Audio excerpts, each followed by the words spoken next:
Bonjour à tous ceux qui regardent cette vidéo, on accueille aujourd'hui sur Fort FM Gloria des Kids United. Salut Gloria. Bonjour. Je te remercie d'avoir répondu à l'appel de Fort FM. Avec plaisir. Gloria, tu as eu un début extraordinaire, tu as commencé ta carrière très jeune avec les Kids United en réalisant des tournées incroyables, 250 zéniths, 80 Olympias et 5 albums. Quel impact ces expériences ont-elles eu sur ta personnalité et le regard que tu as sur la musique aujourd'hui ?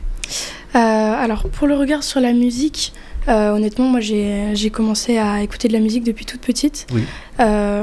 Kids United, c'est un projet qui consistait en fait à apprendre des vieilles chansons, oui, les revisiter, et en fait ça a beaucoup élargi ma culture musicale, et puis ça m'a fait aussi connaître la musique que ma mère écoutait quand elle était jeune, la musique de mes grands-parents, et donc ça m'a vraiment permis d'avoir une culture, une large culture, et d'être aussi assez éclectique au niveau de c'est ça, exactement, styles et tout ça. Et mais puis, tu as été propulsée carrément exactement. Après, dans cet univers. je fais ça depuis que je suis petite. Enfin, j'ai été médiatisée à partir de mes 6 ans. Donc en fait, ça a toujours fait partie de ma vie. Et ouais, on peut dire que j'ai eu un destin un peu extraordinaire. Après avoir été la Benjamin, donc, qui est un pilier pour les Kids United, la nouvelle génération, qu'est-ce qui t'a motivé à te lancer dans une carrière solo ? Alors j'ai mis du temps à me lancer dans une carrière solo. Il faut savoir que je suis partie vivre à La Réunion dès la fin des Kids. Oui. Et j'ai mis 2-3 ans avant de me relancer. C'est ma maman qui m'a un petit peu poussée en me disant tu peux pas rater, il faut que tu fasses des choses, même si c'est pas des choses dont tu es fière à 100%, il faut toujours faire. Oui. Parce que les efforts payent toujours, ça elle me l'a toujours dit. Et donc maintenant je suis en solo parce que je me dis je veux pas perdre mon temps, je veux toujours faire de la musique et toujours être dans le bain, quoi. Et tu veux peut-être aussi développer ton style J'aimerais bien, oui. Pour l'instant, je fais un style un peu commercial, mais c'est vrai que j'ai un peu ce truc où on me pousse un peu à faire des choses qui plaisent à tout le monde, oui, sauf que moi, j'ai envie de faire des choses qui me plaisent à moi et avoir des auditeurs qui me ressemblent. Et c'est mon projet pour les années à venir. Ton premier solo, Parler à la lune, a été écrit par Nazim Khaled, un auteur-compositeur qui travaille avec des grands noms dans la musique. Comment s'est passée cette collaboration ? Alors ça s'est super bien passé, je le connaissais pas au début, j'ai appris par la suite qu'il avait écrit Les yeux de la Mama. Oui. C'était mon solo pendant une des tournées, et il a plus de 3 milliards de streams, donc il a écrit pour beaucoup. Et on s'est rencontrés, on s'est retrouvés dans un studio, on a passé une semaine ensemble, et puis moi je lui ai donné un petit peu des éléments de ma vie, et il a essayé de tourner ça, et puis d'écrire des sons par rapport à... l'autodidacte. Ouais, non mais il est super fort. Tu lui donnes un sujet, il va tac-tac. C'est clairement ça, en une heure, une chanson, c'est bouclé, quoi. Ouais, beau, hein. Et qu'est-ce qui t'a marqué le plus dans ce processus créatif ? Tu as appris quelque chose, toi qui veux maintenant te lancer dans une carrière solo, par exemple, à l'écriture de tes paroles, ou alors à la composition de ta musique. Il t'a appris quelque chose ? Alors lui, il est très efficace, mais moi j'ai appris que c'était très difficile d'écrire, de composer, et que parfois ça se faisait souvent par vagues. Quand on avait des ressentis assez forts, et ben ça venait tout seul, les paroles qui venaient.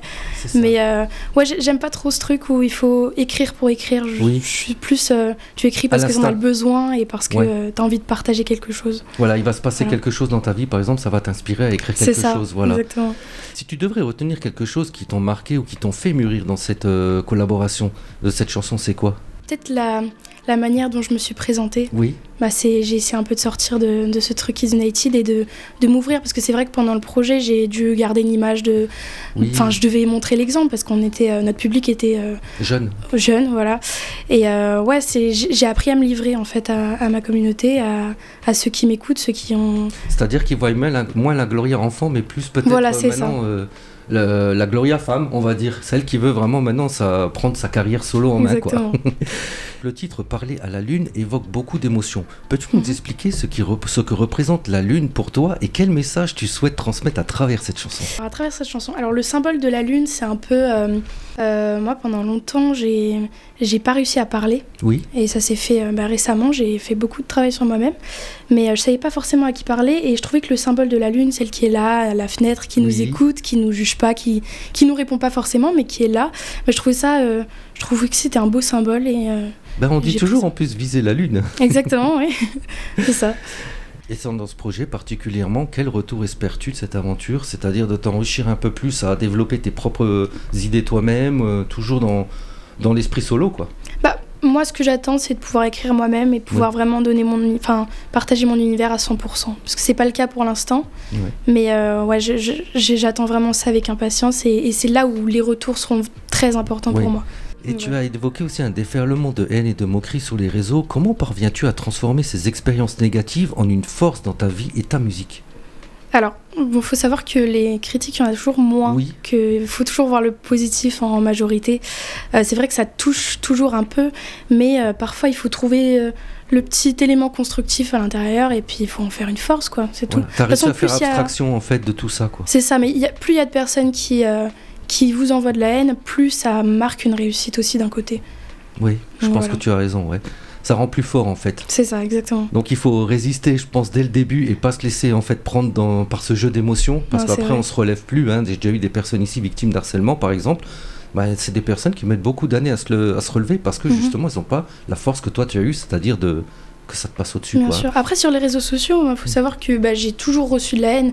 Je suis sur les réseaux depuis petite, donc je suis habituée. C'est vraiment quand j'étais au CNED pendant une grande période, et quand je suis retournée à l'école, c'est là que j'ai vu que la haine, elle était aussi présente en dehors des réseaux sociaux et en vrai. Et là, c'est vrai que ça m'a piqué. Mais j'ai eu de la chance d'être bien entourée, donc je me suis bien relevée. C'est peut-être aussi une forme de jalousie. Peut-être des gens enviaient ta vie un peu. Moi, je suis sûre. Après, il y en a beaucoup qui crient à la jalousie, mais je pense que c'est de la bêtise et de la maladresse. Les gens, quand ils sont face à quelque chose qui leur est pas familier, ils ont tendance à avoir des comportements. Voilà. Je comprends pas. Tu es actuellement en classe de première, c'est ça ? Ouais, alors il y a eu un petit défaut dans mon parcours. Moi, je me suis déscolarisée parce que c'est vrai que c'est très compliqué pour moi l'école. Mais j'ai d'autres projets qui font que j'ai pas forcément besoin de diplôme. Mais je respecte vraiment les personnes qui vont jusqu'au bout. Et tu arrives quand même à jongler en fait avec ta carrière musicale et un petit peu d'études et tout ça, quoi. Oui. Moi, je suppose que tu as grandi et évolué artistiquement depuis tes débuts avec les Kids United. Tes goûts et ton travail pour la musique ont aussi évolué au fil du temps. Comment décrirais-tu l'évolution de ton style et tes influences musicales ? Alors, Kids United n'en a pas forcément fait partie, mais je sais que les réseaux sociaux m'ont aidé à m'ouvrir à plein de styles de musique différents. Après, moi, j'ai une playlist sur Deezer que je remplis depuis que j'ai 9 ans. Et en fait, quand on regarde toute l'évolution, c'est vrai que j'ai tendance à beaucoup plus m'ouvrir à des styles un peu alternatifs. Ça peut être contemporain, ça peut être un peu tout, ça peut être du classique, de la techno, des trucs hyper modernes. Et peut-être même du rap. Oui, du rap aussi. Et du métal. Métal aussi, Ah, merci. Korn. Oui, Korn. Ah, Korn, moi, c'est tagué sur ma nuque d'ailleurs. Putain, je suis fan absolu, pareil, la première heure. Donc depuis 94, quoi. Ah oui, ok, donc un vrai fan. Un vrai fan inconditionnel. J'ai tous les vinyles. C'est comme ça quand on aime un groupe, et puis voilà. Après, c'est beau d'avoir vécu toute la carrière musicale d'un groupe sur autant d'années. Je pense que ceux qui étaient fans de Johnny dès la première heure jusqu'à la fin, ils ont ce ressenti-là, c'est que tu lâches pas. Même si un album, il est moins bien fait que d'autres, tu vas forcément aimer le suivant parce qu'ils vont savoir que c'est un groupe Korn qui change. À chaque album, il y a quelque chose en plus, et c'est ça que j'aime bien chez les artistes. Ça veut dire qu'ils restent pas bloqués dans leur petit cocon, dans leur petit confort. Ils vont essayer de creuser et chercher d'autres. Et surtout qu'ils soient en groupe, donc il y a les éléments de chacun. Voilà. Et comme toi, tu disais, être autodidacte, ça veut dire faire ce que tu aimes. Tu vas être beaucoup plus performant et beaucoup plus créatif si on te laisse faire ce que tu veux, plutôt qu'on vienne te dire voilà, tu dois faire ci, tu dois chanter comme ça. Bien sûr. Et je pense que Gloria, elle a besoin de ça. Elle a besoin d'exprimer son univers, quoi. Et tes goûts musicaux, voire tes artistes préférés, ont changé aussi avec le temps ? Ah oui, beaucoup. Après, je ne saurais pas vous les citer, j'en ai eu beaucoup des artistes préférés. Après, j'ai jamais été fan, mais j'ai beaucoup aimé certains artistes, oui. Et le style a complètement changé. Comment expliquer Tu es quelqu'un qui par exemple, va aimer un artiste pour ce qu'il fait et dans son style, ou alors ça va être une chanson de celui-ci. Une chanson. Moi, c'est souvent ça, ouais. Je suis pareil, même en dehors du style de métal ou de hip-hop. Je peux aimer par exemple plein de musique de Gainsbourg, mais ça va se compter sur les doigts des deux mains. Oui. Voilà. Je vais pas en aimer plus malgré tout ce qu'il a fait. Johnny, c'est pareil. France Gall aussi, elle a des très beaux textes. Michel Berger. C'est en fait quand on les écoute aujourd'hui, parce que ça fait pas tellement longtemps, tu vois, que moi j'écoute, je suis resté un petit peu figé, si tu veux, dans les années 90 au rap, et à partir de 2000 dans le monde du rock et du métal.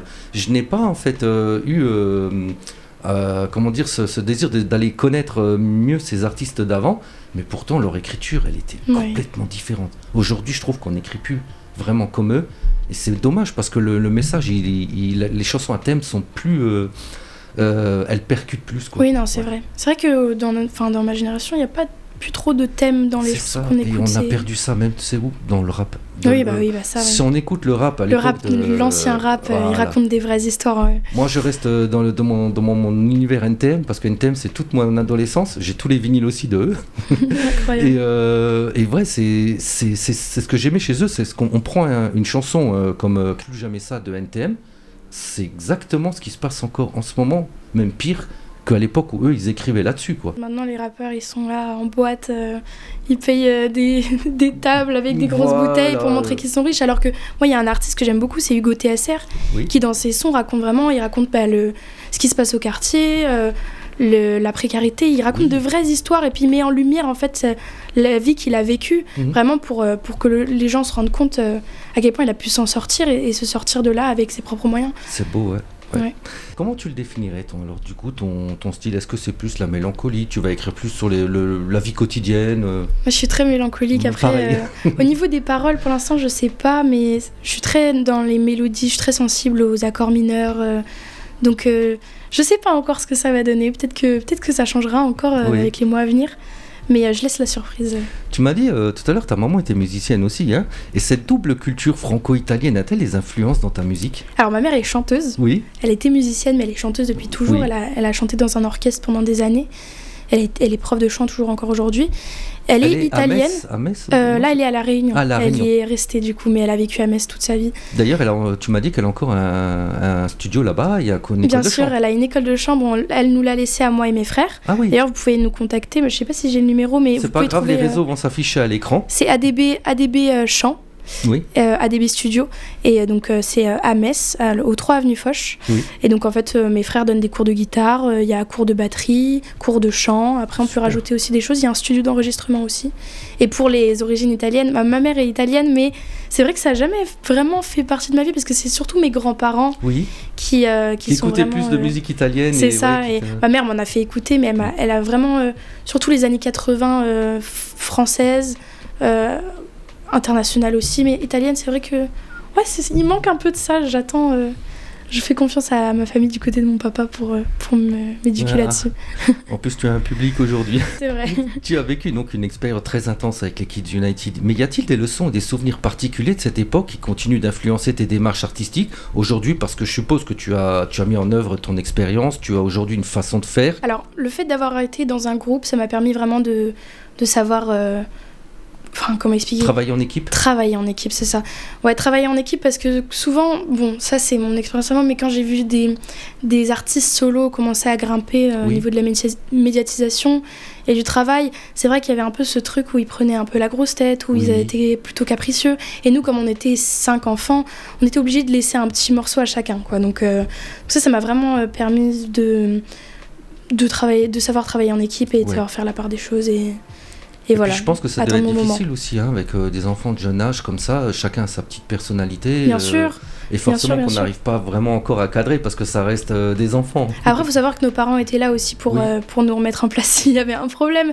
Mais on n'a jamais eu surtout avec la première génération, c'est toujours très bien passé. Et puis, en fait, on vivait un peu notre rêve. Donc, il n'y avait pas de raison que ça se passe mal. Oui, voilà quoi. Voilà. Et dans un univers médiatique parfois difficile, comment fais-tu pour rester fidèle à toi-même et à tout ce qui te touche ? Après, moi, je suis... Comme je l'ai dit, je suis médiatisée depuis toujours et dans ma vie personnelle, j'ai toujours essayé de fuir un peu ce truc-là, de m'entourer de personnes qui n'étaient pas là par intérêt. Après, moi, je les repère à 10 km maintenant parce que j'ai l'habitude. Mais oui, essayer un peu de fuir ça. Et puis, depuis petite, quand on allait, on faisait des émissions de télé ou des interviews, le seul truc que j'attendais, c'était que ça se finisse pour aller jouer au Pet Shop, quoi. Donc, j'avais vraiment ce truc où je restais fidèle à moi-même. Et encore aujourd'hui... je reste comme ça, donc... On va attendre un nouvel album dans les prochains temps, peut-être, de toi. C'est ça. La musique, elle, tu la classifierais comment ? Tu devrais t'identifier à un artiste. Un artiste ? Il y en a tellement, je ne saurais pas vous dire. Dans le style, pour donner un style, en fait, musical. Est-ce qu'on est plus pop, rock ? Est-ce qu'on est plus... Moi, je suis très... ce que je fais actuellement, c'est pas ce que j'ai... Enfin, c'est pas totalement ce qui me reflète. Alors qu'est-ce qui reflète Gloria? Moi je sais pas, j'aime beaucoup, comme j'ai dit, les trucs mélancoliques. Oui. Un peu mélanger plein de styles. Je sais que moi j'aime beaucoup l'hyper-pop, j'en parle beaucoup. Moi ça plaît pas à tout le monde, mais c'est un peu un style où on mélange que ce soit de l'électro, de la techno, ça peut être du rock aussi. Il y a aussi de l'électro-pop. Bien sûr, de la pop. Et j'aime beaucoup le rock alternatif aussi. Oui. Le shoegaze, c'est un style de rock que j'aime beaucoup. Et c'est vraiment tout est lié à la mélancolie, j'aime beaucoup. Oui, mais c'est en fait les gens qui chantent mélancolique qui sont pas forcément les plus malheureux parce qu'on croit non, c'est vrai, non. C'est tout le contraire parce que moi j'ai écrit ça depuis. En fait, mes premiers textes ça a été je presse la détente parce que j'appuie sur la gâchette d'NTM. Ouais. Et c'est vrai, ça a été en 1993, ça a été l'événement déclencheur. C'est-à-dire j'ai entendu ce texte qui parlait en plus du divorce des parents et tout ça, ce que je vivais en fait actuellement, quoi. Et ça m'a tellement en fait cette chanson là je l'ai écoutée en boucle pendant des heures quoi, jusqu'à ce qu'à un moment donné je prends un stylo et j'écris à peu près le même style mais par rapport à la vie d'un jeune de 14 ans à l'époque quoi. Mais c'est vraiment très dur d'écrire d'écrire une chanson à soi, c'est très dur parce qu'on a souvent envie de rajouter toutes nos petites inspirations par-ci par-là et donc au final c'est un peu de la copie. C'est pour ça qu'il faut mélanger le maximum de références pour qu'on ait quelque chose qui soit à peu près unique, mais c'est vrai qu'avec tout ce qui est créé en ce moment, c'est difficile de retrouver un style à soi. Et maintenant, si tu devrais prendre la hauteur, quel conseil tu donnerais aux jeunes qui rêvent de se lancer dans la musique ? Alors, pendant les Kids United, c'est vrai qu'on avait un discours, on le tenait à peu près tous, c'était poursuivez vos rêves, lâchez rien, ce qui est toujours vrai d'ailleurs, mais moi ce que j'ai envie de dire aujourd'hui, mon discours a changé, c'est si vous avez envie de vous montrer au public, montrez-vous comme vous êtes et peu importe si ça plaît ou pas, vous vous sentirez en paix avec vous-même. Ne copiez personne. Voilà, c'est ça. De ne pas avoir menti ou de ne pas avoir essayé de montrer quelque chose pour satisfaire les autres. Se montrer soi-même, c'est très important et surtout vous allez attirer les personnes qui vous ressemblent. C'est aussi, ça vient de là où je dis que je veux faire de la musique qui me ressemble pour attirer les personnes qui me ressemblent. Donc voilà. Soit pour plein de trucs de la vie, pas forcément dans la musique. Gloria, on te remercie d'être venue sur le plateau de Fort FM pour faire découvrir à nos auditeurs. Pour suivre Gloria, ses réseaux s'affichent en bas de l'écran. Gloria, continue de suivre ta passion, d'illuminer le monde de ton talent. Je te souhaite une aventure musicale riche en succès et bonheur et inspiration à chaque pas de ton chemin. Merci beaucoup, plaisir de se retrouver en tout cas. Merci. Merci à tous ceux qui ont regardé cette vidéo jusqu'à la fin et à très vite sur Fort FM. Ciao. Ciao.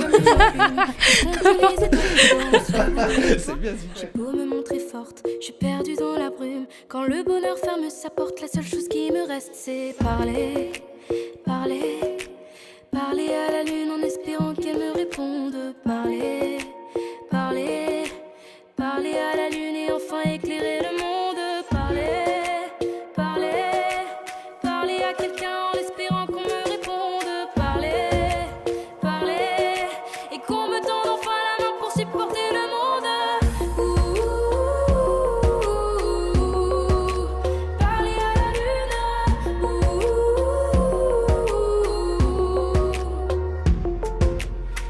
Je me réveille, la tête dans les nuages. Mais tout le monde sait que les nuages finissent par être sombres. Juste une étincelle allumerait mon visage. Mais la tristesse a décidé de devenir